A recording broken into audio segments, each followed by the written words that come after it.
एक नवीन तंत्रज्ञान आलंय, त्याला म्हणतात इमोटिव्ह एआय. इमोटिव्ह एआय म्हणजे तुमचा चेहरा बघून तुमच्या भावनांचं तुमच्या चेहऱ्याचं पृथक्करण ऑनलाईन करून तुमचा कसा मूड आहे, तुम्ही चांगल्या मूडमध्ये आहात का. जर तुमचा मूड नसेल तर तो एखादा जोक पण काढतो. त्यांना कसं कळलं की तुमचा डेटा त्यांना कळला कसा. आता मी तुम्हाला एक साधं उदाहरण सांगतो की इथं नैतिकतेचा प्रश्न येतो.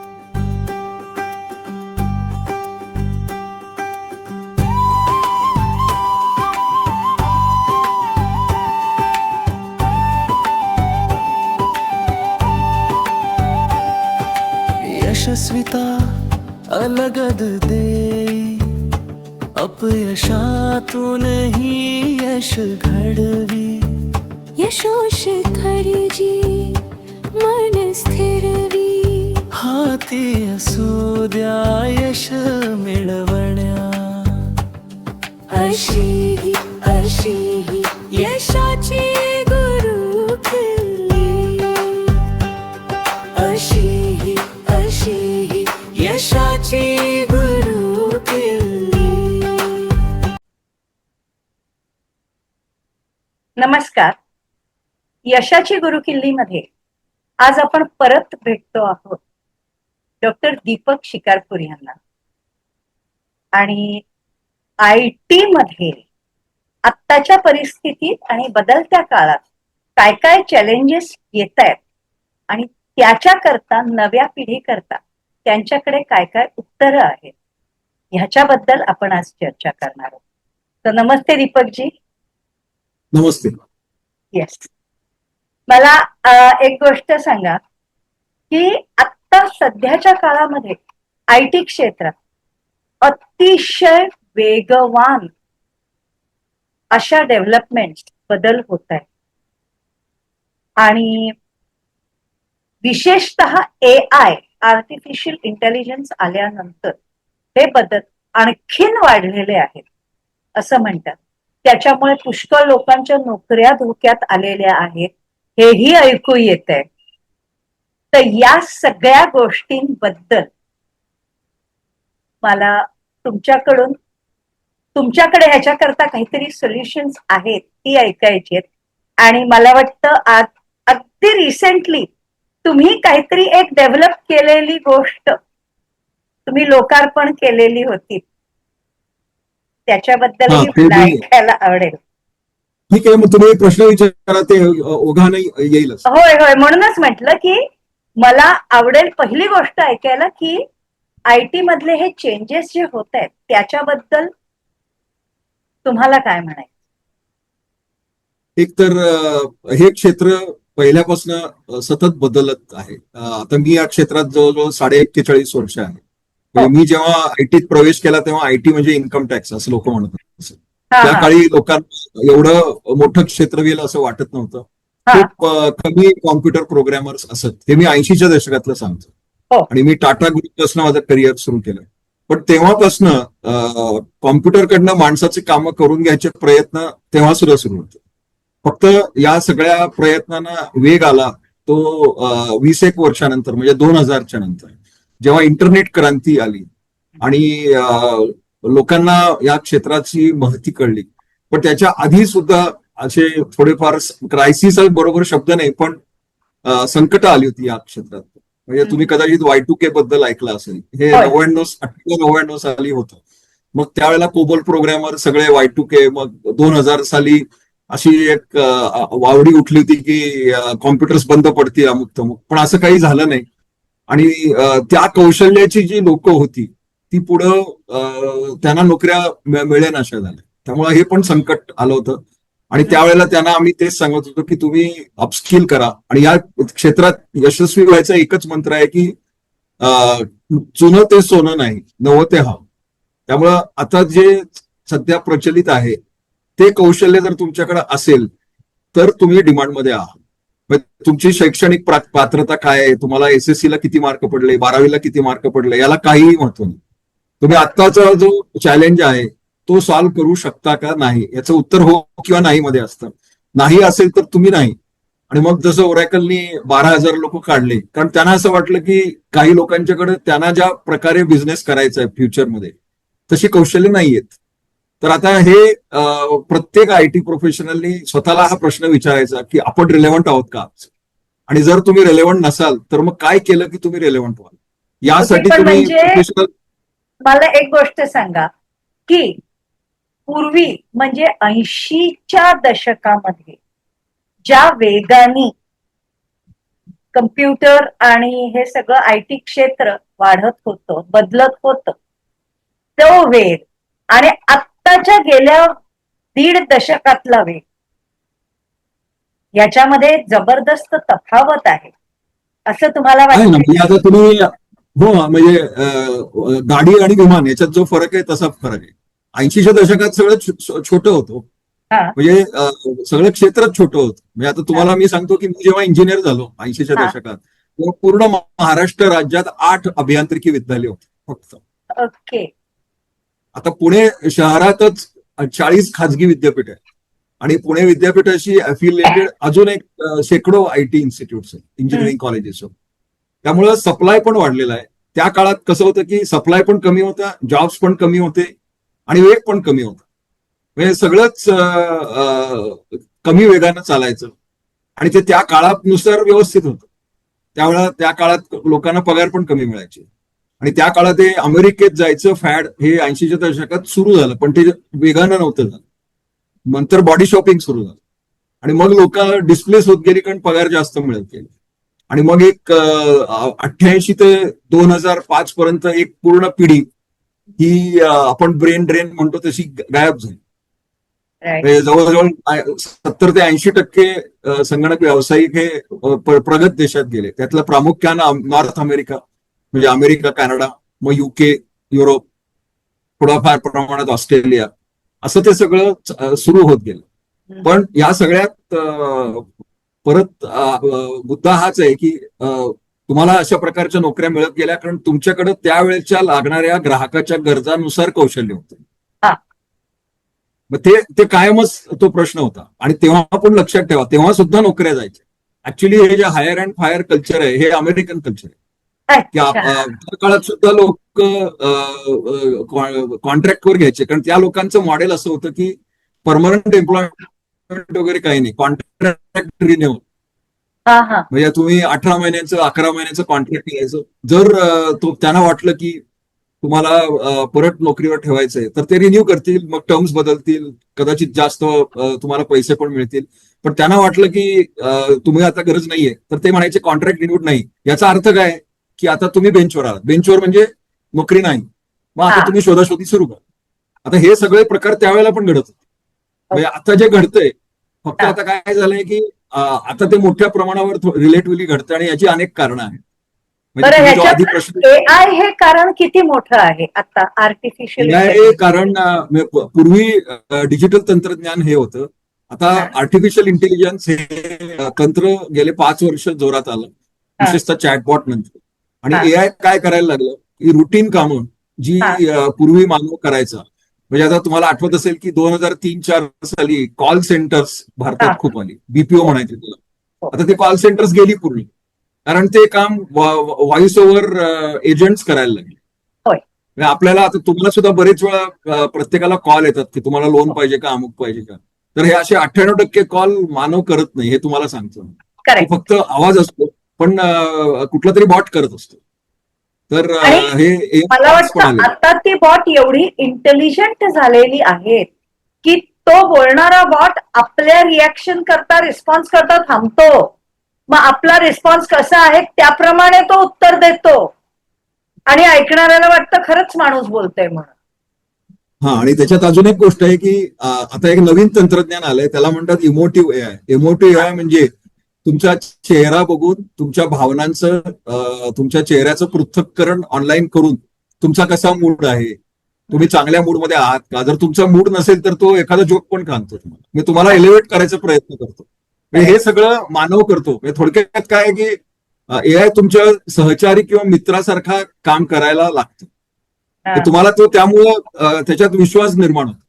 आता ह्याचे काही गैरप्रकार आहेत, त्याच्याविषयी आपण नंतर बोलू की ह्याच्यामुळं काही गैरप्रकार पण होतात. पद्धतीने झाल्यामुळे मला वाटतंय की IT क्षेत्रात आणि इतरही अनेक ठिकाणी जे नोकरदार वर्ग आहे त्यांच्यामध्ये जबरदस्त घबराहट निर्माण झालेली आहे, कारण त्यांना वाटतंय की आता आपली सगळी कामं एआय करेल, मग आपलं काय काम, मग आपल्याला काहीच काम राहणार हे नाही. हे 100% बरोबर नाही. कारण एआय सगळी कामं करू शकत नाही. याचं साधं मी तुम्हाला लॉजिक सांगतो की हा. एआय हे डेटा अनालिटिक्स त्याचं फाउंडेशन आहे. हो. ओके, एआय म्हणजे काय, तर पहिल्यांदा डेटा गोळा करायचा जो सोशल मीडिया आणि इतर मार्गाने मिळतो. राईट. मग त्याचे पृथक्करण करायचं, मग त्याचे पॅटर्न्स तयार करायचे आणि Right. मग प्रेडिक्टिव्ह अनालिटिक्स, जसं आता तुम्ही पण ज्योतिषी आहात की हो. ग्रह ताऱ्यांवरनं तुम्ही ज्योतिष सांगता, तसंच हे एआय काय करतं, प्रेडिक्टिव्ह अनालिटिक्स म्हणून तंत्र असतं. मग ते इफ देन एल्स म्हणजे बिहेवियर अनालिसिस करतं, म्हणजे अशा परिस्थितीत असं होईल तसं होईल असं. आता ह्याचा सगळ्यात मोठा एक विकनेस असा आहे की एआय ला नॉन डिजिटल डेटा माहिती नाही. हम्म. म्हणजे विशेषतः जो डेटा तुम्ही ऑटोमेट केला नाही किंवा हम्म. कागदावरच आहे किंवा तो तुम्ही इंटरनेटला सांगितला नाही, तो एआयला कधीच कळत. बरोबर. त्यामुळे विशेषतः मागच्या शतकातील जर काही तुमच्याकडं काही अनुभव असतील, जेव्हा सोशल मीडिया नव्हती, आता हो. उदाहरणार्थ माझ्या पिढीच्या बाबतीत मी सांगतो की आमची पहिली 20 ते 22 वर्ष नॉन इंटरनेट जनरेशन आहे आमची. हो. आता ही जी आपण जेन झी म्हणतो, ही 2006 नंतर जन्मलेली पिढी, ती पिढी इंटरनेटवरच वाढत गेली. पण अनुभव नावाची एक गोष्ट असते की अनुभवामध्ये आपल्याला आधीच्या शतकातला नॉन डिजिटल अनुभव असतो किंवा काही गोष्टी ज्या असतात त्या मानवी संबंधांवर अवलंबून असतात किंवा काही बाबतीत विश्वासावर अवलंबून असतात. हं.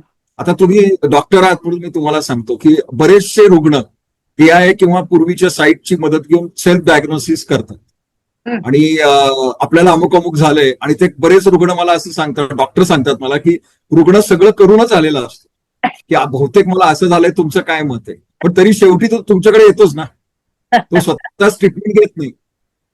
त्यामुळं हे थोडंफार तसंच आहे की काही बाबतीत तुम्ही जे म्हणता ते बरोबर आहे, आणि ह्याच्यात ज्या नोकऱ्या गेलेल्या आहेत किंवा जाणार आहेत त्या म्हणजे कंटेंट क्रिएशन, माहितीची निर्मिती करणं. हा. कारण हे चॅटबॉट अतिशय वेगानं शिकत चाललेले आहेत. हो. आणि ह्याच्यात एक नवीन शास्त्र आहे, त्याला म्हणतात प्रॉम्प्ट इंजिनिअरिंग. प्रॉम्प्ट इंजिनिअरिंग हे एक स्किल अतिशय महत्वाचं आहे. म्हणजे आताच्या तुमच्या सर्व दर्शकांना वगैरे मी सांगतो की कुठल्याही तुम्ही व्यवसायात असा, तुम्हाला एआय चॅटबॉटशी संवाद कसा साधायचा याला प्रॉम्प्टिंग म्हणतात. हा. याचं एक शास्त्र आहे, ते तुम्ही शिकलं पाहिजे. ते आणि तसे प्रॉम्प्ट इंजिनियर जगात लाखोंच्या संख्येने त्यांची गरज आहे. कारण कसं आहे की एआय नोकऱ्या घालवतं, पण स्मार्ट एआय युजर्स हे सर्व उद्योगांना पाहिजे. की तुम्ही ठीक आहे, आमच्याकडच्या उद्योगात एआय टूल आहे, याचा वापर करून आम्हाला सांगा. म्हणजे आता म्हणजे उदाहरणार्थ एआय टूल आहे हे माहितीये, पण ते वापरायचं कसं हे माहित नाहीये लोकांना. काही लोकांना माहिती आहे जे हुशार आहेत ते. म्हणजे आता हाच मुद्दा आहे की जर तुमच्याकडे ते कौशल्य असेल की एआय टूल्स वापरून प्रीसेल्स लीड्स कसं करायचं, तर आपण डिजिटल मार्केटिंग या क्षेत्राचं उदाहरण घेऊ. डिजिटल मार्केटिंग म्हणजे काय, तर इंटरनेटवरील माहितीचं पृथक्करण करून लीड्स जनरेट करायचे. म्हणजे आता समजा तुम्ही डॉक्टर आहात, तर तुमच्याकडे पेशंट कोण असू शकतील, हा. मग त्या लोकांचा एक डेटा तयार करायचा, मग त्यांना माहिती पाठवायची की अशा अशा डॉक्टर आहेत, तुम्ही यांना भेटा, तुम्हाला हा त्रास होतोय का. आता ह्याला म्हणतात लीड जनरेशन. मग तो जर त्या पत्न कन्व्हिन्स झाला की आपल्याला खरंच याची गरज आहे, तर मग तो त्या डॉक्टरच्या संपर्कात येतो. आता हा मी एक उदाहरण म्हणून सांगितलं. आता हे अशा प्रकारचे व्यवसाय भरपूर आहेत. म्हणजे सेवा क्षेत्रात तर खूप आहेत. म्हणजे तुम्हाला लोन पाहिजे का, किंवा बँकेकडे जाणं, तुम्हाला अशा अनेक दिवसाला सामान्य माणसाकडे कमीत कमी 25 कॉल येत असतात. तुम्हाला लोन हवाय का, इन्शुरन्स केलाय का. जसं एक आता कॉल हे- नेहमी येतो, जिंदगी आता का हे- कोई हे तुम्ही- भरोसा नाही असा. हा विचार तुम्ही करा की त्यांना कसं कळलं की तुमचा डेटा त्यांना कळला कसा. आता मी तुम्हाला एक साधं उदाहरण सांगतो की इथं नैतिकतेचा प्रश्न येतो. आमचा एक व्हॉट्सअप ग्रुप आहे कॉलेजमधल्या मित्रांचा. ही सुद्धा 4 वर्षापूर्वीची गोष्ट आहे. आणि आम्ही एक चर्चा करत होतो, ग्रुप कॉल केला होता, आणि एका मित्रांनी सांगितलं की आपण कॅमेरा घेऊया. आम्ही आमचं रियुनियन होणार होतं एका ठिकाणी, आणि रियुनियनला आम्ही पिकनिकला जाणार होतो. आणि मग त्यावेळेला चर्चा सुरू झाली की फोटो काढावे बाबा चांगले, मग चांगला कॅमेरा घ्या, मोबाईलवर येत नाहीत, मग ते चांगले पाहिजे, असं डिस्कशन सुरू झालं. आणि 1 तासाने आम्हाला सगळ्यांना फेसबुकवर कॅमेराच्या जाहिराती आल्या. आता हे कसं कळलं त्याला की आम्ही कॅमेराची चर्चा केली. पण तर याचा हे लक्षात ठेवा अर्थ तुम्ही की आपण जे बोलतोय ते पण ते कोणीतरी गुगल ऐकत कडनं मॉनिटर होतं असं म्हणायचं का? गुगल नाही, असे अनेक ऍप्स आहेत, तुमच्या मोबाईलवर ऍप्स असतात, ते ओके. तुमचे छुपे हेर आहेत, हे तुम्ही लक्षात ठेवा. आणि जर तुम्हाला खरंच एखादी गोष्ट गुपित ठेवायची असेल तर तुमचा मोबाईल फोन तुमच्यापासून 100 मीटर लांब ठेवा. ऑफ करून ठेवून पण नाही म्हणत मी 100% सुरक्षित हवा असेल तर तो 100 फूट लांब ठेवा, किंवा एका खोलीत ठेवा, दार बंद करा आणि दुसऱ्या खोलीत या आणि मग काय तुम्हाला करायचं ते करा. अरे म्हणजे बाप. त्या फोनवरच्या ऍपला तुम्ही काय बोलताय ते कळणार. अच्छा, नाहीतर फोन बंद असला तरी ते कॅच होतं. ऍप्स फोन बंद असला म्हणजे आता हा मी 100% सांगत नाही, कदाचित हा. 90% ते चालेल, पण ते ऍप सायलेंट असतात. मग ते अच्छा, आजकाल काय आहे की हे स्पाईज सुद्धा जे हेर असतात ना, आपल्याला काय धुरंधर सारखे परदेशी जायची गरज नाही, डिजिटल वर्ल्ड मध्ये सायबर हेर असतात. राईट. पण त्यामुळे अजून एक क्षेत्र आहे की जे वाढत चाललेलं आहे, जसं एआय मुळे प्रॉम्प्ट इंजिनियर्स लागतात, हा. तशी सायबर सिक्युरिटी हे क्षेत्र हे खूप वेगानं वाढत. ओके. म्हणजे लोकांना सर्व उद्योगांना सिक्युरिटी प्रोफेशनल्स म्हणजे आपल्या आपण ज्या सिस्टीम वापरतो त्या फुलप्रूफ पाहिजेत, कुणी हॅक करू नयेत, मग त्याचे फायरवॉल करणं. आता हे करणारे व्यावसायिकांची संख्या वाढत चाललेली आहे. त्यामुळे एक गोष्ट लक्षात ठेवा की काही नोकऱ्या झाल्या आहेत पण नवीन रोजगार तयार पण होत आहेत. आता इथं Okay. कळीचा मुद्दा असा आहे की जो रोजगार आता हवाय ते हा. कौशल्य तुम्ही सतत प्राप्त करणं. आणि त्यासाठी मी आयटी क्षेत्रात सांगतो की प्रत्येक क्षेत्रात एक ऑक्युपेशन हॅझार्ड असतं. जसं आता तुमच्या वैद्यकीय क्षेत्रात तुम्हाला 24 तास काम करायला, हो. कारण पेशंटचा फोन कधीही येऊ शकतो. आता हा आणि तुमचा रात्री ऑक्युपेशन 4 वाजता पहाटे 3 वाजता फोन आला तरी उचलावा लागतो कारण तो पेशंटचा असतो.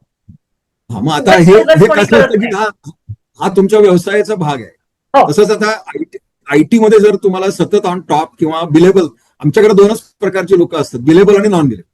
हो. बिलेबल म्हणजे ज्यांना पैसे मिळतात, नॉन बिलेबल म्हणजे ज्यांच्याकडे कौशल्य नाहीत किंवा ते लोकांना वाटत नाही हे योग्य आहेत, हे त्यांना काही पैसे मिळत नाहीत, मग ते सतत नोकरीच्या शोधात असतात, काहीतरी करत असतात.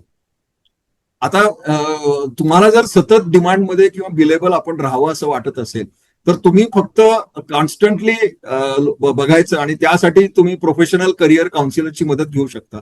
मी पण त्यापैकी अच्छा. एक आहे. फक्त मी हे व्यवसाय म्हणून करत नाही, मी हे समाजकार्य म्हणून फुकट करतो. अनेक लोक मला भेटतात, माझा सल्ला घेतात, पण मी त्यातनं एकही पैसा घेत नाही. मी हे समाजकार्य म्हणून करतो की माझ्या सल्ल्याने जर एखाद्या माणसाचं भविष्य बदलत असेल तर ते माझ्या दृष्टीनं चांगली गोष्ट आहे. पण मी आता आयुष्याच्या अशा टप्प्यावर आहे की मला ह्याच्यातनं अर्थार्जन करायची गरज नाही. मी आता Correct. समाजाला देत असतो, हे गेले 12 वर्ष मी करतो. तर माझ्यासारख्या लोकांना किंवा प्रोफेशनल काउन्सिलर्स, म्हणजे सगळ्यांनी माझ्याचकडे यावं असं म्हणत नाही, पण तुम्ही जो मुद्दा सांगितला, आता मी तुम्हाला सांगतो की खूप लोकांना माझ्या भेटायचं असतं, माझ्याशी चर्चा करायची असते, आणि मी राहतो पुण्यामध्ये. आता मी त्यांना सांगतो की प्रत्यक्ष भेटायचं असेल तर पुण्याला या, नाहीतर आपण व्हिडिओ कॉल करू. मग शेवटी मी 8 महिन्यापूर्वी एक प्रकल्प सुरू केला पुण्यात. एक दिमाग कन्सल्टंट्स म्हणून एआय कंपनी आहे, आणि आम्ही एक प्रयोग केला की माझ्या मेंदूत जी माहिती आहे त्यातली 60 ते 70% माहिती आपण ट्रान्सफर करायची एका बॉटकडे, आणि तो बॉट प्रथम प्रायमरी लेवलवर लोकांशी इंटरॅक्ट करेल आणि सगळ्या त्यांच्या क्वेरीज सोडवेल. तर हा प्रयोग यशस्वी झाला. 10 दिवसापूर्वी तो माशेलकर सर आणि डॉक्टर भटकरांच्या हस्ते लॉन्च झाला, ज्याला मी माझं डिजिटल ट्विन म्हणतो. डिजिटल ट्विन म्हणजे जसा तुमचा जुळा भाऊ असतो तसा हे माझं डिजिटल ट्विन आहे, फक्त ते सायबर विश्वात आहे. आणि ते लक्षात ठेवायला एकदम सोपं आहे. https://twin.deepakshikarpur.com. किंवा जर तुम्ही गुगल केलं https ट्विन तुम्ही ते जाऊ दे, तुम्ही ट्विन जुळा भाऊ असतो ना, TWIN. तुम्ही जर गुगलवर सर्च केलं की digital twin of doctor Deepak Shikarpur, तर तुम्ही माझ्या ट्विन पर्यंत पोहोचा. आणि मग तिथे गेला की तो बॉट आहे, तो 2 प्रकारे माहिती देतो, एक तर टेक्स्ट किंवा बोलतो तो. आणि तो माझ्यापेक्षा जास्त स्मार्ट आहे, कारण तो कुठल्याही भाषेत बोलू शकतो. मला फक्त मराठी, इंग्लिश आणि जुजबी हिंदी येतं, पण तो गुजराती बोलतो, भोजपुरीत बोलतो, तमिळमध्ये बोलतो, तेलुगूमध्ये बोलतो, रशियन बोलतो, कारण तो एआय एनेबल्ड आहे. आणि त्याला जो डेटा दिलेला आहे तो माझी 67 पुस्तकं, माझी शेकडो व्याख्याने, त्याच्या माझ्याकडे ऑडिओ रेकॉर्डिंग्स होत्या, नंतर माझे पॉडकास्ट आणि माझे व्हिडिओ, हे जे मी वर्षानुवर्ष केले ते मी केले त्याला. म्हणून मी त्याला म्हणतो की हे माझं 70% मेंदू आहे, 100% नाही पण 70% आहे. पण त्यामुळं बऱ्याचशा गोष्टी लोकांना सुचवतात. आणि आता तो बॉट 10 दिवसातच तो सुधारत चाललेला आहे. म्हणजे 2 दिवसापूर्वी एका IIT संशोधक एक आहेत श्वेता हा. लोखंडे म्हणून, हा. त्यांनी त्या बॉटला सांगितलं की मला पर्यावरण आणि पाणी या विषयावर एक भाषण द्यायचंय, तर हा. मी काय बोलू? तर त्यांनी भाषण लिहून दिलं अरे की तुम्ही हे नुकतं बापरे. मांडा. आणि ते त्यांनी मला मेसेज पाठवला की मला इतकं मी इम्प्रेस झाले की आणि मग त्यांनी त्या म्हणजे त्या चांगल्या होत्या, पुण्याच्याच होत्या, आणि हा. त्यांनी अॅक्नॉलेज केलं त्यांच्या प्रेझेंटेशन मध्ये. त्यांनी माझा उल्लेख केला की ह्याच्या दीपक शिकारपुरांच्या ट्विनमुळे मला हे करता आलं. आता हे पण सगळं फुकट आहे. तर मी आता आता तुम्ही मला म्हणाल की जर माझा ट्विन हा. अशा प्रकारे काम करतो तर मी हा. बेकार होणार का, असं अजिबात तुम्हाला नाही. वाटेल पाहिजे ना. अजिबात असं होणार नाही. कारण पण लोकांना त्याच्यामध्ये असं तुमचा ट्विन ह्याच्यामध्ये तुमची 50 ते 60% फक्त शक्य काय म्हणू आपण एक्सपर्टीज आहे. पण बाकी जे आवाज मत करणे को बोलाय 50 ते 60% फक्त तुमच्या एक्सपर्टीज आहेत आणि बाकीच्या तुमच्या एक्सपर्टीज या आहेतच आहेत.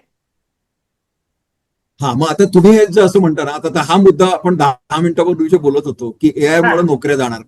हो. आता AI मुळे आता तुम्ही विचार करा की हे जे आपण बोलतोय त्यामुळे जे लोक करिअर काउन्सिलिंग व्यवसाय म्हणून करतात, हो. अनेक लोक, आता त्यांच्या पोटावर पाय आला कारण हे सगळं फुकट चाललंय. हो.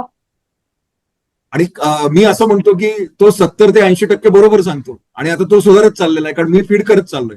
म्हणजे आज माझा एका वर्तमानपत्रात माझा लेख आला होता, त्याच्या अनुषंगाने मी काही डेटा तयार केला, त्याला फीड केला, जे कालपर्यंत त्याला माहिती नव्हतं, आता आज त्याला कळलं, आता तो वापरेल तो.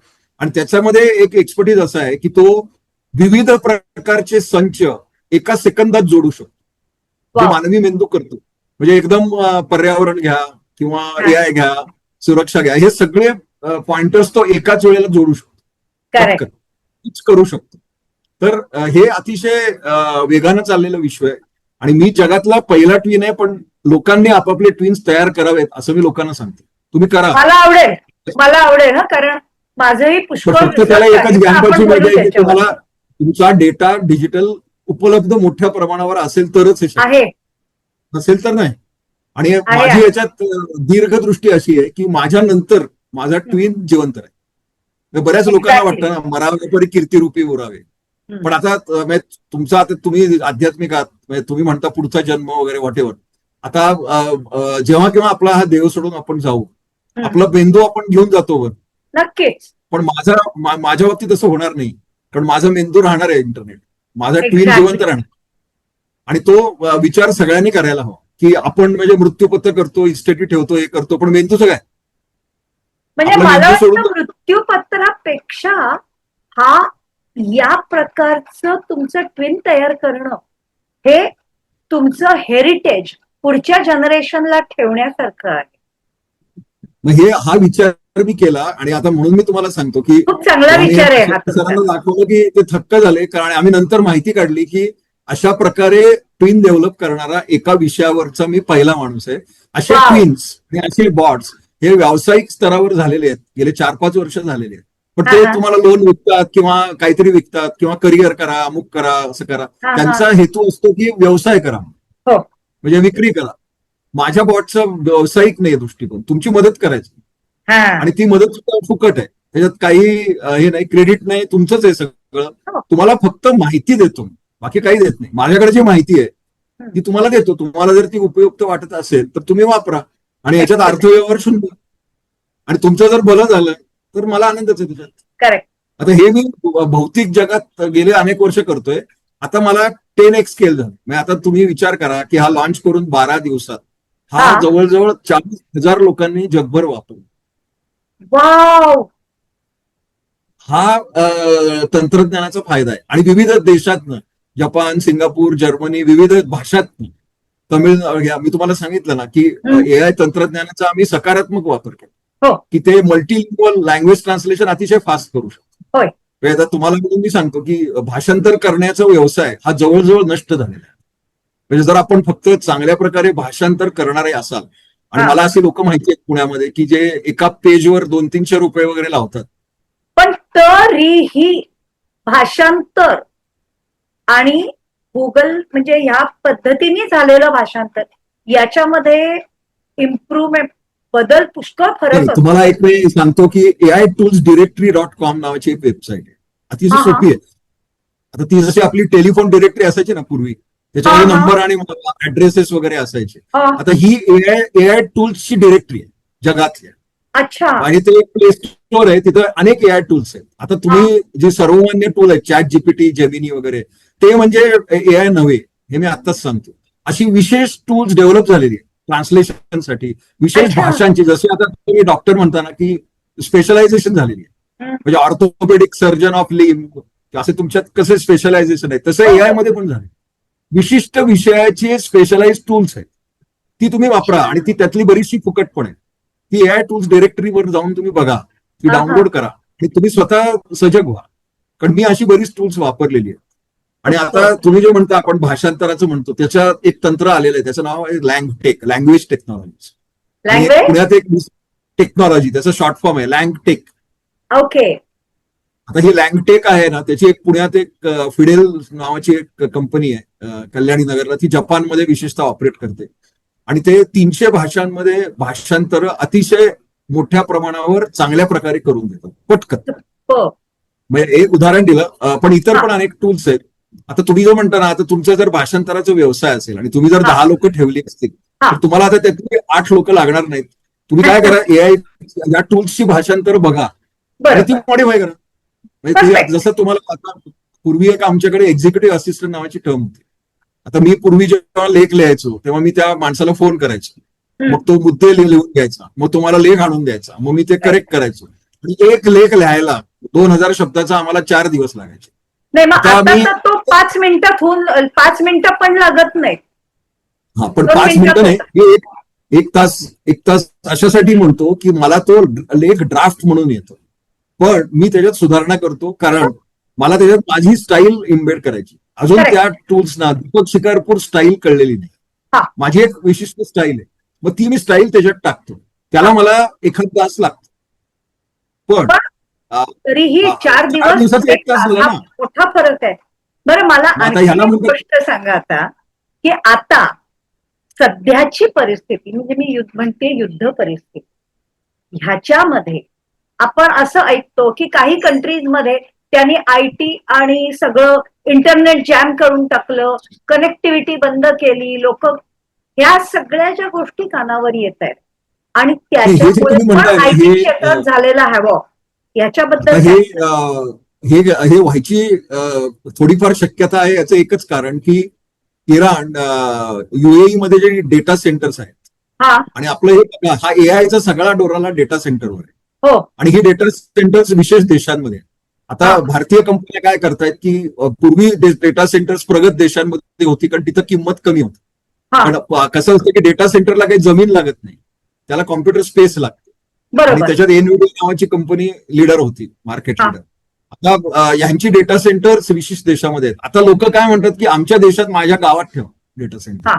म्हणजे समजा त्या देशात हल्ला झाला तर आमचा डेटा गेला ना सगळा. हो. त्यामुळं आता ग्लोबल कॅपॅबिलिटी सेंटर नावाचं एक नवीन अतिशय वेगानं वाढणारं करिअर उपलब्ध झालेलं आहे.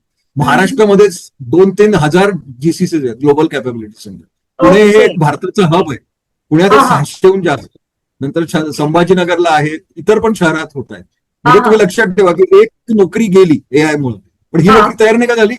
तुम्ही global capability centre data centre मध्ये नोकरी करायचा प्रयत्न करा, ती हो. स्किल्स प्राप्त करा, पण म्हणजे त्याला लागणारी जी स्किल्स म्हणजे आहेत ती करा. IT क्षेत्रातल्या माणसाला नोकरी धोक्यात आहे हा विचार न करता स्वतःला कायम अपग्रेड करत राहिला तर त्याला कधीच मरण असणार नाही. बरोबर, Rather- तुम्ही हे सांगितलं. आणि तुम्हाला मी हे Rather- सांगतो की तुम्हाला मी एक तुम्ही गंमत एकदा सांगते. रेखाताई या माझ्या बॉट शिकवला, माझा बॉट हेच सांगितलं. हा. आणि हे मी स्वतः सुद्धा टेस्ट करतो आधनमधनं की काय सांगतो हा. बघूया म्हणून. तो हेच तुम्हाला सांगतो. आणि गंमत तुम्हाला सांगते. उदाहरण- आता मी कॉलेजमध्ये तुम्हाला एक गोष्ट शिकवलं. सांगतो रेखाताई की जे माझ्या बॉटला माहिती नाही. हा. आता गोष्ट अशी आहे की 80च्या 70च्या दशकात हा. आम्ही पुण्याला, मी सोलापूरहून यायचो, आम्ही ट्रेननी यायचो, म्हणजे हा. रेल्वेनी. त्यावेळेला टांगेवाले असत, हा. टांगेच होते. मी शाळेत सुद्धा सांगलीला टांग्यानीच जायचो, Yes, yes. आणि टांग्यातनं घरी यायचो आम्ही. आता तुम्ही हा विचार केला का की त्या टांगेवाल्यांचं काय झालं? आता टांगेवाले मग तुम्ही असा कधी प्रश्न विचारत नाही ना, टांगेवाल्यांचं काय झालं. आता जे टांगेवाले रिक्षावाले झाले ते जगले, त्यांनी ते नवीन तंत्र प्राप्त केलं. करेक्ट. त्यांनी जे रिक्षावाले झाले ते जगले, जे नाही त्यांचं जे काय व्हायचं. दुसरं काहीतरी झालं. मग आता हे जर तुम्ही मान्य केलं, तसं तुम्हाला मग मी तुम्ही एक बाकीचं गोष्ट पण मान्य सांगू, करा तुम्ही. एक हा. गोष्ट सांगते मी, की मी स्वतः टीचिंग फील्ड मध्ये होते बरेच वेळा, अजूनही आहे. त्या सगळ्या प्रकारामध्ये एक नोटीस केलं मी, की शिक्षक शाळेचा आणि कॉलेजचा हा शक्यतो स्वतःला अपग्रेड करायला तयार नसतो. पण आता तुम्हाला एक वाईट बातमी आता देतो झक की मारत त्यालाच व्हावं हा, लागतं. तेव्हा हे लक्षात ठेवा की आता विशेषतः उच्च शिक्षण मध्ये मी आहे आणि मी वर्कशॉप घेतो टीचर्ससाठी, AI for school, AI for हा कॉलेजेस. हा शिक्षणात 3 भाग असतात: माहिती, ज्ञान हा. आणि कौशल्य. हे 3 Correct. भाग असतात. आता त्यातली माहिती हा भाग आहे, हा एआय न नष्ट केलेला आहे. कुठल्याही विद्यार्थ्याला शिक्षकांकडून माहिती घेण्यात इंटरेस्ट नाही, तो ते Right. स्वतः टूल्स वापरून देतो. आणि Correct. त्यामुळं मी सर्व कॉलेजेसना सांगतो की तुम्ही हे 45 मिनिटाची कंटाळवाणी लेक्चर मॉडेल हे बंद करून टाका. हा त्याची गरज नाहीये. करेक्ट तुम्ही तुमचा शिक्षक हा मेंटॉर किंवा मार्गदर्शक आहे.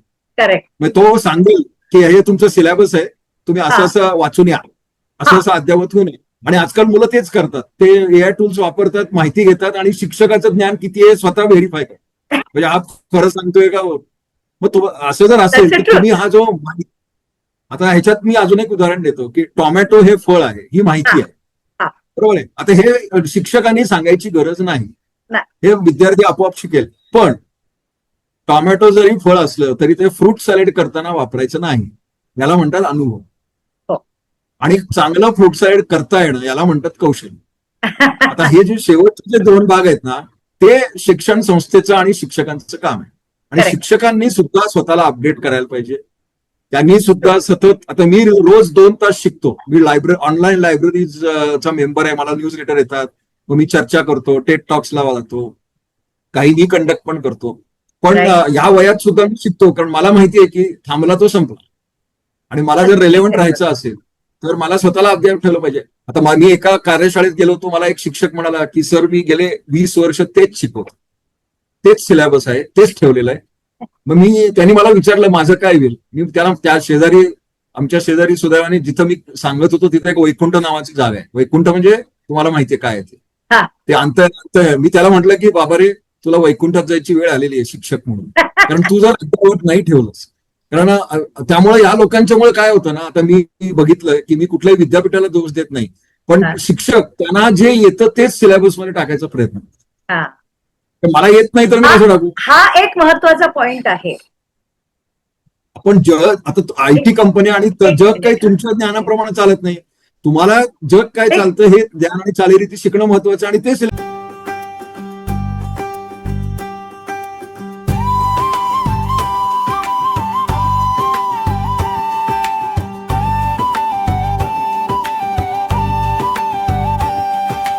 यशस्विता अलगद दे, अपयशातूनही यश घडवी. यशोशिखरी मन स्थिरवी. हाती असू द्या यश मिळवण्या, अशी यशाची गुरु किल्ली. अशी यशाची गुरु किल्ली. एआय आणि या आधुनिक तंत्राचा शिक्षणावर, उच्च शिक्षणावर विशेषतः खूप मोठा परिणाम होणार आहे. कारण मी जसं तुम्हाला सांगत होतो की शिक्षणाचे 3 भाग असतात: माहिती, ज्ञान, अनुभव आणि कौशल्य. तर तुम्हाला मी त्याचं उदाहरण दिलं होतं की टोमॅटो हे फळ आहे, ही माहिती. जरी ही माहिती असली तरी टोमॅटोचा वापर आपण फ्रूट सॅलेड करताना करत नाही, याला म्हणतात अनुभव. आणि चांगलं फ्रूट सॅलेड करता येणं याला म्हणतात कौशल्य. तर हा जो भाग आहे अनुभव आणि कौशल्याचा, तो उच्च शिक्षण पद्धतीत शिक्षकांनी मार्गदर्शक या स्वरूपात येऊन विद्यार्थ्यांच्याकडनं करून घेणं अपेक्षित आहे. आणि तुम्ही असं ऍक्सेप्ट करा की विद्यार्थी एआय वापरणारच. असं आता तुम्ही पूर्वी कसं मोबाईल फोन बॅन वगैरे असं म्हणत असेल, आता काही असं होत नाही. मोबाईल फोन सगळीकडे अलाउड आहे, तसंच एआय हे सर्वमान्य आहे. विद्यार्थी एआय वापरणार, माहिती घेणार. आता ती माहिती मिळाली पण त्या माहितीचा अनुभवात रूपांतर करून तुम्हाला जो अनुभव आहे की बाबा हे असं आहे, असं नाही, हे महत्वाचं आहे, हे असं नाहीये, जरी AI कडनं कळलं तरी ते बरोबर नाही, तिथं तुमचं खरं कौशल्य आहे. आणि तशा पद्धतीचे शिक्षकच भविष्यात टिकतील. आणि जशा शिक्षण संस्था जे आहेत, आता त्यासाठी युजीसीने एक प्रोफेसर ऑफ प्रॅक्टिस म्हणून एक उत्कृष्ट स्कीम केली आहे की जे उद्योगातले अनुभवी व्यावसायिक आहेत त्यांनी काही वेळ शैक्षणिक संस्थांना द्यावा आणि त्यांना टायटल मिळेल प्रोफेसर ऑफ प्रॅक्टिस. आणि भलेही तो PhD नसेल त्यांनी काही फरक पडत नाही, तो पदवीधर पाहिजे, किमान 15-20 वर्षाचा अनुभव पाहिजे आणि चांगलं संभाषण कौशल्य असेल तर तो शैक्षणिक संस्थात येईल आणि आपल्या ज्ञानाचा फायदा करून देईल. त्याला काही सिलेबस नसतं, तो आपल्याला जे येतं ते सांगतो, पण हे विद्यार्थ्यांपर्यंत पोहोचणं अतिशय महत्वाचं. आता हे जे सगळं तुम्हाला इनिशिएटिव्ह आता शिक्षण संस्थांनी घेतलेलं आहे का घ्यायला हवंय? काय होतं की काही लोक अजूनही ह्या युगात अवतरले नाहीयेत, त्यांना अजूनही वाटतं की आपण इतिहास हेच खरं. आता जे लोक ह्या पद्धतीने एक गोष्ट आय विल शेअर अबाउट दिस. अनेक वर्षांपूर्वी, म्हणजे मला वाटतं साधारण एक 15-20 वर्षापूर्वी कुठल्या तरी सेमिनारमध्ये मला इकडच्या एका आर्किटेक्चर कॉलेजचे संस्थापक भेटले होते आणि त्यांना मी काहीतरी आर्किटेक्चर रिलेटेड सूचना सजेस्ट केल्या होत्या. इन जनरल अमुक एक एरियामध्ये अशी स्ट्रक्चर्स असावीत वगैरे वगैरे. तर माझं फील्ड आहे सायकोलॉजी आणि मी हे बोलले. नंतर आमच्या गप्पानंतर त्यांनी मला इंट्रोड्यूस केलं होतं त्यांच्या संस्थेमध्ये आर्किटेक्चरच्या 5th इयर आर्किटेक्चरच्या विद्यार्थ्यांना. त्यांनी सांगितलं सिलेबस तुम्ही ठरवा, काय शिकवायचं ते तुम्ही ठरवा, परीक्षा काय घ्यायची का नाही घ्यायची तेही तुम्ही ठरवा, पण या विद्यार्थ्यांना सायकोलॉजी येऊ दे. हा जो विषय हे तुमच्याशी संबंधित आहे. हा विचार येतोय. आता एक नवीन प्रोग्राम महाराष्ट्र सरकारने सुरू केला, AED म्हणतात त्याला, अप्रेंटिस एम्बेडेड डिग्री. म्हणजे पदवी मिळते पण तो विद्यार्थी 70% वेळ उद्योगात जातो, तो शैक्षणिक संस्थांमध्ये 30%च असतो. मग काय होतं की तो एम्प्लॉयबल पदवीधर असं म्हणतो. आता हीच संज्ञा डॉक्टरच्या बाबतीत नसते, कारण मेडिकल आणि डेंटिस्ट प्रोफेशन मध्ये असं आहे की हॉस्पिटल अटॅच असल्याशिवाय तुम्हाला कॉलेज काढता येईल. बरोबर. त्यामुळे त्यांना 50% प्रॅक्टिकल आणि 50% थेअरी हे पहिल्यापासून आहे. पण दुर्दैवाने हे स्वरूप इंजिनिअरिंग आणि इतर क्षेत्रात नाही. त्यासाठी हे असे चांगले इनिशिएटिव्ह सरकारने घेतलेले आहेत. फक्त मला दुःख काय होतं की हे सरकारचे इनिशिएटिव्ह शैक्षणिक संस्था व्यवस्थित राबवत नाहीत. ते अजूनही पारंपरिक चौकटीतनं बाहेरच येत नाहीत, अजिबात राबवत नाही. हो, मग ते आता त्यांना तुमच्या माध्यमातून आपण या माध्यमातून सांगू की तुम्ही आता नव्या प्रकारे स्वतःला, म्हणजे जसं आता तुम्हाला सुरवंटाचं फुलपाखरू कसं होतं तर ते काठ टाकून होतं ना, आता प्रत्येक शैक्षणिक संस्थेला काठ टाकून नवीन स्वरूपात यायची गरज आहे. ज्याला आता रिडेव्हलपमेंट हा शब्द आहे बघा, जसं रिडेव्हलपमेंट होतं, जुना वाडा असतो तो पडतो आणि नवीन येतं. आता हेच प्रकार शैक्षणिक संस्थांनी पण करायचे, ज्याच्यामध्ये AI हे एक क्रांतिकारी तंत्र आहे आणि जर तुम्ही त्याला व्यवस्थित वापरत नाही. हे शैक्षणिक संस्थांना का ते टाकायला लावणं AI कदाचित भाग पाडू शकतं. म्हणजे हा मी समतो की AI मुळे जर हे लोक जागे झाले, झोपलेले, म्हणजे कुंभकर्ण आहेत, त्या कुंभकर्णाला कसं ते नगारे वाजवून तो जागा करायचे ना, आता AI हा नगारा आहे असं मी समजतो. आणि त्यामुळे जर हे कुंभकर्ण जागे झाले, आपले लोक कुंभकर्णाला ऐकू यायचं, आपल्या लोकांना ऐकू पण येत नाही आणि ते झोपलेले आहेत, त्याचं काय? आपण ते काय, आता त्याच्यात एक गोष्ट अशी आहे की जो थांबला तो संपला. आणि जो शेवटी कसं आहे, गणित कुठं येतं की प्लेसमेंट नाही झाली, नोकरी नाही मिळाली त्यांच्या विद्यार्थ्यांना, मग ते जागे येतात, मग त्यांना पुढच्या वर्षी मुलं मिळायला अवघड जातं. आता हे सगळं गणित जे आहे हे प्लेसमेंटचं गणित आहे. म्हणजे नवीन कौशल्य देणं, त्यांना उद्योगासाठी रेडी करणं, AI वापरूनच शिकवणं, उद्योगांच्या गरजा करून त्यांना तयार करणं, हे विशेषतः इंजिनिअरिंग कॉलेज, IT कोर्सेस करणारे सर्व लोक आणि मॅनेजमेंटचे कोर्स, या सगळ्या लोकांना हे कंपल्सरी आहे. त्यांना बदलायलाच लागेल आणि जे बदलतील ते टिकतील. आणि आता मला सांगा की आताच्या युद्ध परिस्थितीमध्ये बघा, एक तर ते AI जॅम होत आहे, केलं जात आहे, इंटरनेट जॅम सुद्धा मुद्दा मी तुम्हाला सांगतो की डेटा सेंटर्सवर इराण हा एक विषय. आणि आणखीन एक मला विचारायचंय त्याच्यामध्ये की दुसरं की इतके दिवस चालूनही आत्ताची परिस्थिती अशी आहे की इराण अजूनही झुकलेला नाहीये. याचा अर्थ इराणकडे बऱ्याचशा गोष्टी आहेत ज्या AI मध्ये किंवा IT मध्ये स्ट्रॉंग असून, युद्ध क्षेत्रात स्ट्रॉंग असून सुद्धा अमेरिकेकडे नसतील किंवा त्यांना अंदाज नाही, असं आपल्याला शंका किंवा विचार करायला हरकत नाहीये का? काय वाटतंय तुम्हाला याच्याबद्दल? मित्र आहेत सायबर वायपर मध्ये सोडणी त्यांच्याशी चर्चा केली होती. तर एकंदर काय आहे की हे युद्ध कुठल्याही देशाला चांगलं होणार नाही. अर्थव्यवस्थेवर त्याचा अतिशय वाईट परिणाम होतोय. तुम्ही साधी गोष्ट आखाती देशातील सर्व देश त्यांची अर्थव्यवस्था 2 महिन्यात कोलमडलंय. अनेक लोकांनी इव्हेंट्स कॅन्सल केल्या, त्यांचं प्रवास करायचे प्लॅन्स कॅन्सल केले. आता हे बघा, मे महिना हा त्यांचा पीक टुरिझम पिरियड, टुरिस्टच गेले सगळे 90%. तर थोडक्यात काय होतं, त्यांची अर्थव्यवस्था त्यामुळे धोक्यात येते. तिथली हॉटेल्स, तिथली रेस्टॉरंट, आता हे देश ट्रम्पवर प्रेशर आणतायत की तुमचा उपयोग बंद करा. सेम थिंग युरोप, त्याला युरोपचा सपोर्ट नाहीये, त्यांना GCC कंट्रीजचा सपोर्ट नाहीये. इस्रायल सुद्धा पूर्णपणे आहे की नाही हे माहिती नाहीये. त्यामुळं इस्रायल त्याच्याबरोबर 100% बरोबर नाही ना अमेरिकेबरोबर. आणि अमेरिकेत सुद्धा ट्रम्पला विरोधक आहेत. तुम्ही मागच्या आठवड्यात बघितलं असेल, लोक रस्त्यावर आले.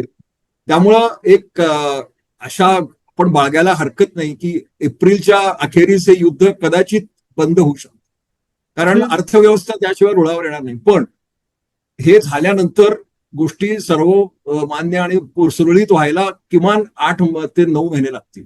आणि मधल्या काळात सर्व देशांना, भारतीय अर्थव्यवस्थेला पण त्रास होईल, अनेक किमती वाढतील आणि सप्लाय चेन अफेक्ट झाल्यामुळं कदाचित आपल्याकडे फ्युएल शॉर्टेज होऊ शकतं. आतापर्यंत नाहीये, पण इन फ्युचर होऊ. कारण आता सुदैवानी जयशंकर साहेबांनी आणि मोदी साहेबांनी मुत्सद्देगिरी करून ते होर्मुझ मधनं शिप्स आणायचं केलेलं आहे. पण ते यशस्वी झालं तर चांगलंच आहे. आणि जर आपल्याला फ्युएल शॉर्टेज नाही आला, कारण त्यांनी त्याच्यावर सरचार्जेस पण कमी केले, त्याच्यावर GST कमी केली, त्यामुळे सरकारने अनेक सकारात्मक गोष्टी केलेल्या आहेत. पण ऍक्च्युली ग्राउंड लेवलवर काय घडतं, पण शेवटी कसं आहे की कंपन्यांना, कॉर्पोरेट क्षेत्राला झळ बसणार, त्यांचा व्यवसाय कमी होणार. म्हणजे सगळ्याच क्षेत्रांवर नाही, पण प्रत्येक क्षेत्राला त्याची या ना त्या मार्गाने झळ बसणार. आणि त्यामुळं मी याच्यावर लोकांना सांगतो की तुम्ही आता लुक ईस्टवर्ड्स, तुम्ही जपान, तैवान, कोरियावर जा, कारण ते युद्धात नाहीये. जे देश युद्धात आणि याच्यात संबंध नाहीये त्या देशांकडे वळा तुम्ही. किंवा आपल्या देशात तर आता GCC येत आहेत हजारो, मग ते व्यवसाय करायचा प्रयत्न. आणि मग जेव्हा गोष्टी सुरळीत होतील तेव्हा परत विचार करा. तर शेवटी कसं आहे की you have to change with times. Correct. आता पुढचे 1 वर्ष तुम्हाला अशा पद्धतीनं काम करावं असं मला वाटतं. आणि पूर्वी ठीक आहे, नॉर्थ अमेरिका ही पंढरी होती, युरोप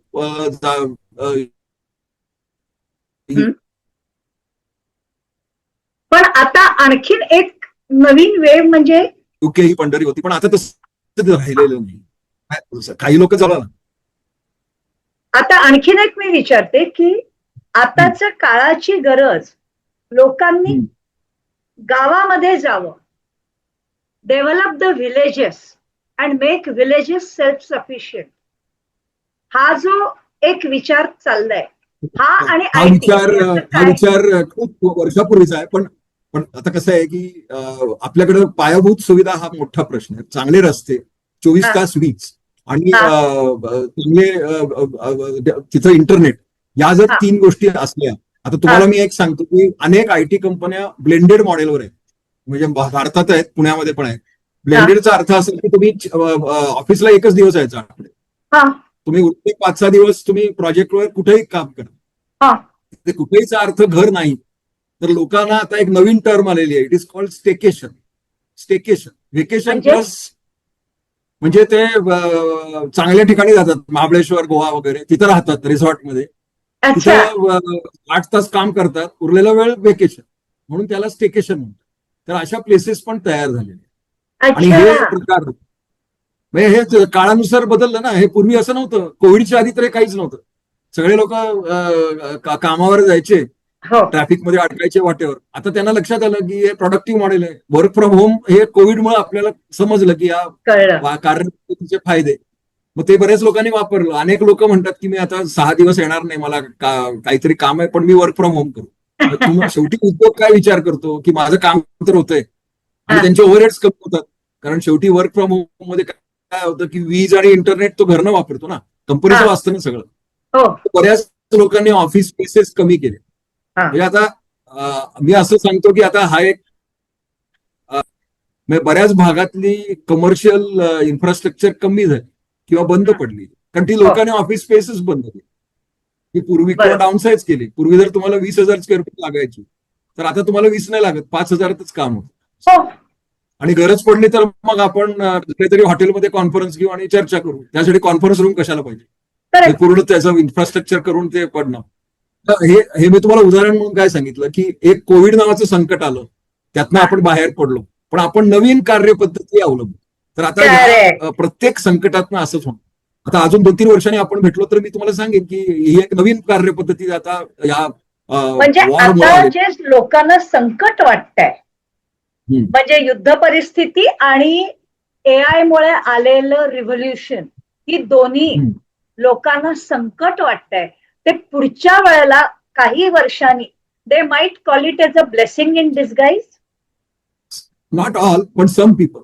पण तुम्हाला प्रत्येकाला शिकायला मिळतं. आणि ह्याच्यात कसं आहे की आता तुम्ही आध्यात्मिक आहात. आता हो. ही संकट जी असतात ना, ती असं लोक म्हणतात की तुम्हाला सुधारण्यासाठीच ही केलेली असतात, ईश्वर निर्मित आहे ती. हो. तुम्ही फार मानवाला समजता की मी सर्वज्ञ आहे, मी अमुक आहे तमुक आहे, पण आता ह्या संकटानं तुम्हाला मानवी संबंध, एकमेकांची नीट वागायची याची महती कळते ना तुम्हाला. हो. हो. कारण त्यामुळे कोविडमुळे हेच झालं ना, लोकांना कळलं की परस्पर संबंध हा किती महत्वाचा विषय आहे. तुमच्यावर जर संकट आलं तर तुम्हाला मदत कोण करणार? राईट. आता हा साधा विचार करा की तुमची नोकरी गेली तर ठीक आहे, आता हा. तुम्हाला कोण पोचणार? पण तेच जर तुम्ही आई वडिलांशी व्यवस्थित संबंध ठेवले असते, नातेवाईकांची, तर ते तुम्हाला मदत करायला येतात. करेक्ट. पण हेच जर तुम्ही आधी असा विचार केला की मी म्हणजे सर्वज्ञ, माझा काही कोणाशी संबंध नाही, हा. मग तुम्हाला संकटात मदत कोण करणार? करेक्ट. आता हे शिकवण्यासाठी आलेलं संकट आहे असं तुम्ही समजा. That's a wonderful way of looking at it. आता तुम्ही असं म्हणू शकता की जे काय होती गोष्ट ती तुमच्या भल्यासाठीच होते, फक्त लगेच नाही. आपण म्हणतोच नेहमी ना, जे होतं ते चांगल्यासाठी होतं. आता तुम्ही पण बघा, त्यातलं 4 चांगलं महिन्यापूर्वी शोधता येत नाही लोकांना. आता काय झालं बघा, 4 महिन्यापूर्वी ते अहमदाबादला विमान पडलं.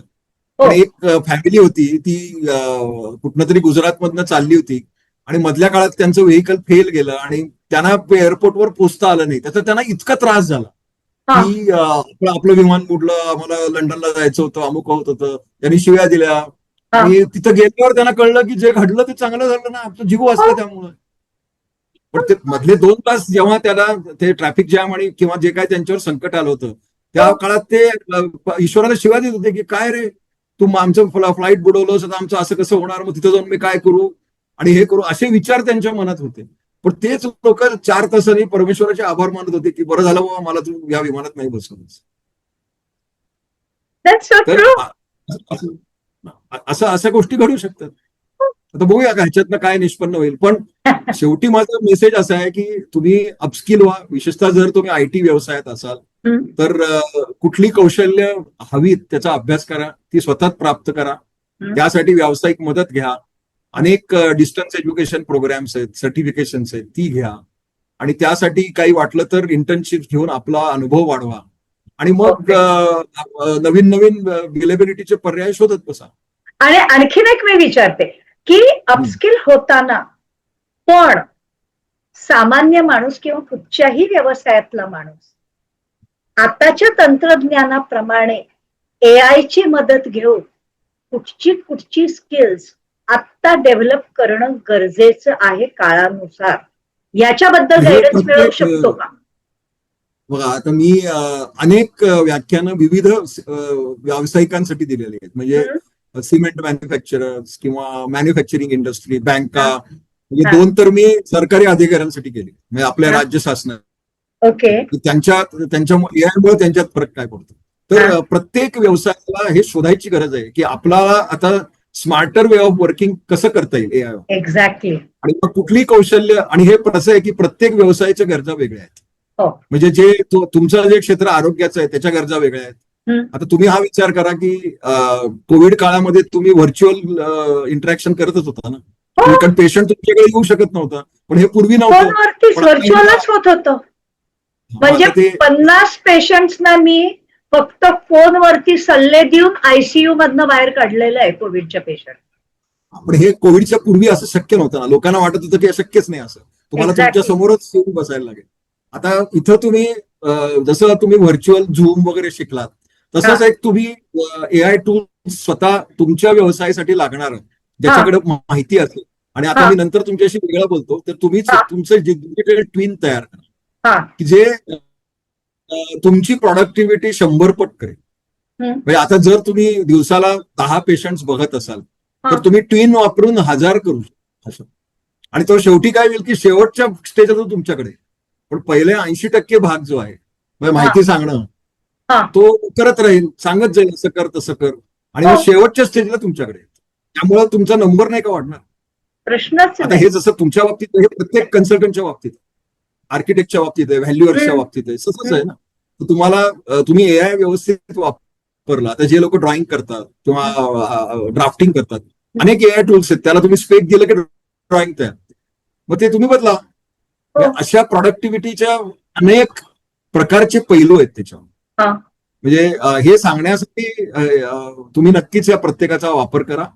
आणि जसं मी माझा ट्विन तयार केला, तर सर्वांनी याच्यावर विचार करावा अशी मी सगळ्यांना विनंती करतो अगदी. की त्याचे फायदे आहेत, एकच मला समाजाला एक फायदे, लोकांना थोडा पण फायदे. ट्विस्टिंग पॉइंट म्हणून विचार की सगळीकडे वापरता येतं, फक्त एका गोष्टीत एआय नाही वापरता येणार. स्वयंपाक प्रत्यक्ष सांगा. करताना. पण तिथं सुद्धा आता रोबोटिक कुक तयार झाले, ते माहितीये का तुम्हाला?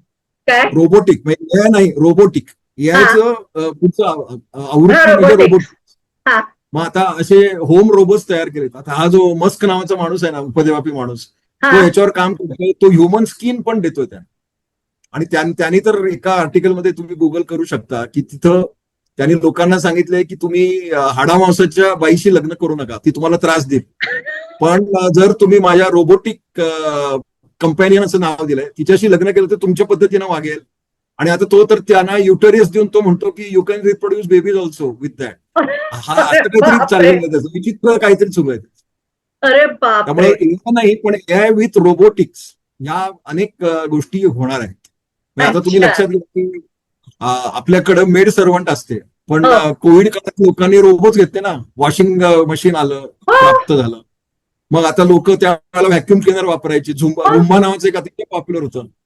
मग तर आता माझ्याकडे एक एवढं असं काय म्हणायचा तो व्हॅक्युम क्लीनर म्हणजे क्लीन मास्टर.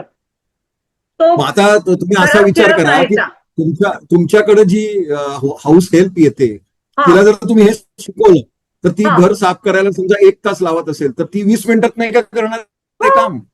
तेच सगळे टूल्स वापरून असाच विचार करा तुम्ही. म्हणजे तुम्ही हाऊस हेल्पला काढू नका, पण तिला स्मार्ट करा. हाच या आजच्या डिस्कशनचा अंग आहे. AI, Right. Robotics, automation, IoT हे सगळं वापरून तुम्ही लोकांची प्रॉडक्टिव्हिटी वाढवा, त्यांना स्मार्ट करा, त्यांच्या व्यवसायात त्यांना स्मार्ट करा. तर दोघांचाही फायदा आहे ना.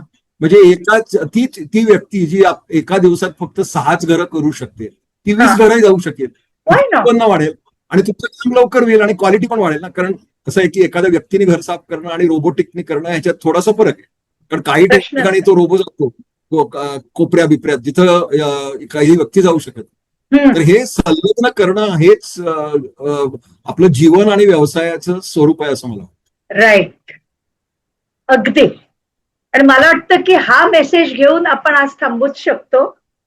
ओके. आणि तुमची जी ट्विनची आयडिया आहे दॅट इज अमेझिंग. आणि पुन्हा एकदा तुमचा ट्विन तुम्ही जगाला अर्पण म्हणजे समाजाला अर्पण केल्याबद्दल तुम्ही काय धन्यवाद आणि कॉंग्रॅच्युलेशन्स तो क्रिएट केल्याबद्दल. या त्याचं कॉन्फिगरेशन टाकतो म्हणजे तुम्हाला ते लक्षात येईल, म्हणजे लोकांना पण yes. कळेल ते. ओ येस, चालेल.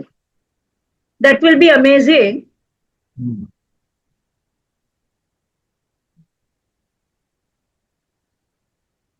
तुम्ही मला ते नक्की कॉन्फिगरेशन शेअर करा. आपण याच्या ना लिंक वरती पण ते कॉन्फिगरेशन देऊ लोकांना, म्हणजे ती ती तुमची आता ट्विनची टाकलेलं आहे ना मी आता आता मी तुम्हाला एक मेसेज टाकलाय बघा. ओके. नाही, तो मला इथे दिसणार नाही मेसेज. आपण तो नंतर बघते मी. रेकॉर्ड अच्छा, होताना Zoom वर मला नाही दिसत दिसणार आहे. नाही कदाचित तो. नाही नाही, इथं चॅटवर टाकलं की येतो ना, असं काय करणार. ओके. इथं आलाय तुमच्या चॅटवर बघा, एव्हरीवन चॅट म्हणून आलंय बघा. हो हो हो हो हो हो. Twin dot Deepak Deepak Shikarpur Shikarpur. .com. आता त्याच्यावर क्लिक करा. मग आता हे संपलं की क्लिक करा, तो माझा बॉट येईल. Yes, I will do that. आणि मग हे तुम्हाला आवडलं तर मला नंतर कॉन्टॅक्ट करा. मी तुमचा बॉट करायची आपण प्रोसेस सुरू करू. मी नक्की. तुम्हाला त्या व्यक्तीकडे घेऊन जातो. कधी पुण्याला या, म्हणजे त्या व्यक्तीबरोबर तुमची मीटिंग घ्या. Yes, definitely we will do that. Okay, okay, thank you. चालेल. थँक्यू, धन्यवाद.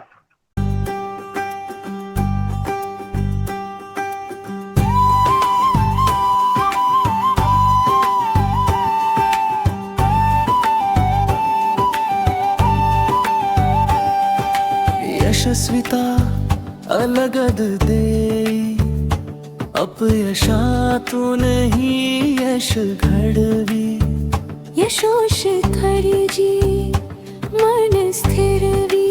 हाती असू द्या यश मिळवण्या अशी ही यशाची गुरु किल्ली. अशी ही यशाची गुरु किल्ली. पोचता आलं नाही, त्याचा त्यांना इतका त्रास झाला की आपलं विमान उडलं, आम्हाला लंडनला जायचं होतं, अमुक होत होतं, त्यांनी शिव्या दिल्या.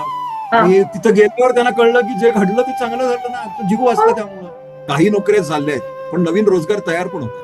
आता इथं कळीचा मुद्दा असा आहे की जो रोजगार आता हवाय ते कौशल्य तुम्ही सतत प्राप्त करणं